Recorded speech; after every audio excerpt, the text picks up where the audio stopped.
The NFL Combine proved South Carolina safety Nick Emmanwori is one of the draft's best athletes, but that doesn't matter if the athleticism doesn't show up on tape. However, it absolutely does for Emmanwori. This was one of the best examples I could find against Jalen Milroe, who I believe was pound for pound the best athlete in college football last year.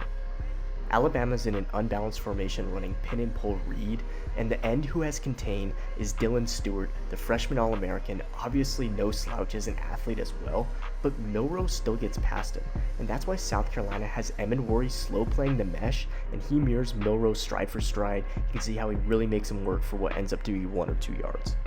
Here is Missouri getting Luther Burden fast to the flat out of the backfield with this bunch spray clearing everybody out.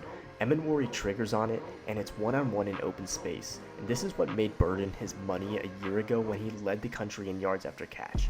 Other safeties, they might have their foot fully on the gas pedal straining to get out in front here, but Emmanwori's in control, he chops his feet and then stonewalls him, drives him south for a strong finish. Red zone situation versus Kentucky, Emmanwori ends up defending the corner route, and I love how he plays this. He doesn't panic when the receiver crosses face, he gets eyes on the ball, and there's that 43-inch vertical jump popping on tape for a takeaway. Now the issue is his athleticism doesn't always hide his shortcomings when processing the run. LSU is running an inside zone glance RPO, and they're putting him in conflict. Garrett Nussmeier is reading him. If he steps down, he's going to throw the glance. If he stays, hand the ball off.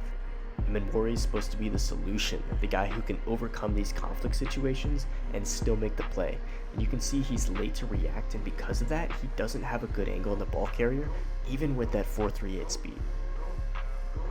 That's why some teams might like his fit better as a big nickel, where his coverage traits and tackling versus receivers can provide an instant impact even if his run support duties need time to blossom.